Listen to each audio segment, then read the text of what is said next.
Bora falar desse caso aqui. O policial que atirou em Gabriel, o jovem que estava trabalhando em um espetinho na Avenida Cruz das Armas, já prestou depoimento na delegacia de homicídios e teve inclusive a arma apreendida que vai ser periciada. A Polícia Militar abriu investigação interna sobre o caso e o inquérito também foi instaurado pela Polícia Civil. Bora chamar o David Martins, que está acompanhando esse caso muito de perto e vai atualizar para a gente agora, né, toda essa investigação, o estado de saúde também do Gabriel. Fala, Martins!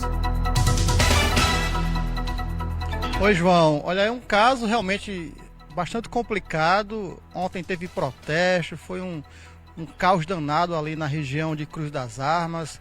Temos aí uma mãe que está muito preocupada com a situação do Gabriel, que continua internado no hospital de trauma. Ontem eu estive lá no hospital, conversei com os funcionários lá do hospital, que por motivos óbvios não podem gravar entrevista, só o diretor, mas eles me contaram que o Gabriel não está mais entubado, que está conversando e que a tendência é que essa recuperação ela aconteça de forma plena. Ele foi atingido com um tiro na perna e essa gravidade foi em decorrência da perda de sangue. Ele perdeu muito sangue porque esse tiro atingiu a veia femoral.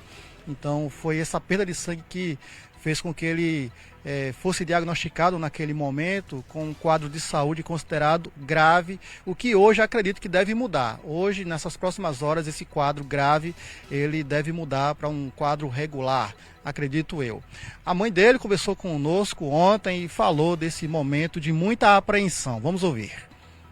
Depois de muitas orações, Gabriel ele passa bem. Pela primeira vez ele se alimentou um pouco, sem a sonda, e está em observação e tem uma grande probabilidade de sair da UTI. Porém, ainda tem um procedimento para ser feito no quadril, então não é nada certo. Mas, graças a Deus, à vista do que ele estava, ele está bem. Bom, você começou falando aí, João, exatamente sobre o policial, né, que efetuou esse tiro que atingiu o Gabriel. Esse policial, segundo o tenente-coronel Bruno, que é o comandante do 1º Batalhão, ele já se apresentou na delegacia. Vamos ouvir o comandante do 1º Batalhão.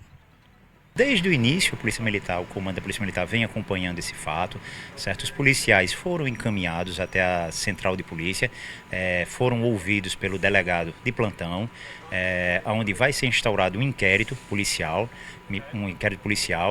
a arma foi apreendida para a perícia, certo?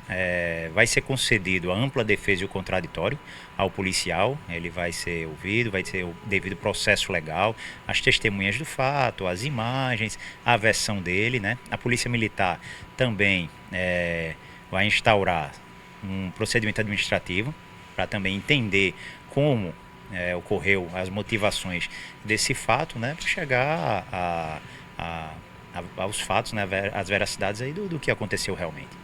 Com relação a esse suspeito que estava na moto, qual o motivo da abordagem, desse mandado para ele descer da moto e ele ter desobedecido, causou tudo isso? Isso, a guarnição falou que momentos antes eles já tinham tentado realizar a abordagem dessa moto 2 vezes. Uma delas, inclusive, a moto saiu praticando direção perigosa e empinando o pneu dianteiro, né? Quando eles em patrulhamento visualizaram a moto parada, pararam ao lado, determinaram que o mesmo parasse no local e desembarcasse. Aonde, como as imagens mostram, né, ele não obedeceu, vindo a arrancar de forma brusca, certo? E aí ocasionou o fato que está sendo devidamente aí divulgado. Até um fato muito triste, uma tragédia, um caso atípico. Qual o posicionamento da PM com relação a esse jovem que nada tinha a ver e acabou sendo atingido? Claro, lamentamos, né, o fato ocorrido, né, o cidadão lá que foi alvejado, né, lamentamos, a polícia está acompanhando, né, não é a regra da Polícia Militar, certo? Trabalhamos sempre para agir dentro da legalidade, para acertar, certo? Mas infelizmente, como todo profissional e como em toda a área, infelizmente erros podem vir a acontecer, e é por isso que é importante agora a investigação para realmente saber o que foi que aconteceu. Bom, é uma fala muito lúcida do comandante do 1º Batalhão, que tem que dar realmente o devido direito à defesa do policial. Mas assim, fica praticamente evidente que houve um equívoco na hora da abordagem. A família acredita nisso, a família está levantando essa tese e defende que houve ali um erro no procedimento e, inclusive, eu conversei ontem com a moça que aparece nessa imagem aí, que desce da garupa da moto. Ela falou conosco, ela presenciou tudo, ela estava na moto e ela conta a versão dela sobre o que aconteceu. Põe no ar. Foi uma cena de terror, né? Como todo mundo vê, a gente tá no canto de trabalho. A gente ia de manhã pra praia vender espetinho. O filho Gabriel vende espetinho. Ia eu, o irmão do Gabriel e a mãe do Gabriel.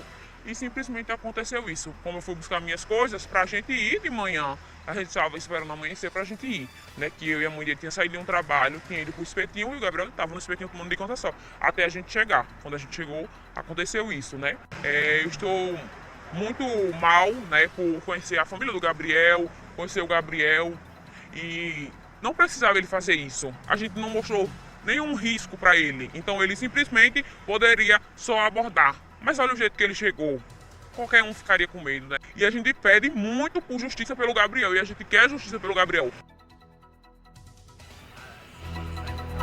Bom, por causa desse episódio, houve um protesto ontem, mais ou menos meio-dia, na Avenida Cruz das Armas. Os dois sentidos da avenida foram fechados, houve um início de confusão com a polícia e um idoso ele foi agredido. O irmão de Gabriel deu um chute nesse idoso que caiu, machucou a cabeça, teve um traumatismo craniano. O irmão do Gabriel foi preso.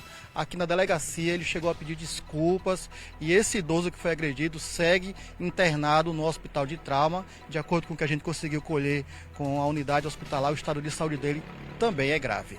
É isso, João, eu volto com você. É tudo por causa de uma ação que teve uma reação. Obrigado, Martins. E para mim, aliás, para mim não. Eu vou repetir, aliás, não vou ler de novo aqui que eu não preciso. Mas o que diz o Código Penal? O que diz? O policial, em hipótese nenhuma, nessa situação aqui, poderia ter atirado, gente. Poderia ter atirado porque não teve ameaça. O motociclista está errado de ter fugido? Claro que está errado. Quem não deve, não teme. A hora que teve ali, ó, a ordem de parada, ele tinha que ter parado, desligado da moto, descido da moto, né, ser revistado, responder as perguntas do policial. Mas, nesse caso aqui, se você vê a imagem desde o começo, assim que a viatura chega e a moto também, teve aqui alguma ameaça por parte do motociclista contra os policiais, como também contra as pessoas que estavam ali? Aparentemente, o motociclista está armado, então o que diz o Código Penal? O policial não poderia ter atirado de jeito nenhum. Eu não estou dizendo que o motociclista está correto, não, ele fugiu. Fugiu por quê? Qual que é a explicação também? Agora, nessa ação toda, o rapaz que estava aqui, ó, trabalhando, estava no espetinho, acabou sendo baleado e está lá no hospital. E depois disso aqui, tudo aquilo que a gente viu ontem, naquele protesto, gente machucada, o irmão dele preso. Gente do céu, nada disso, né, precisaria ter acontecido se tivesse tido ali, ó, o diálogo.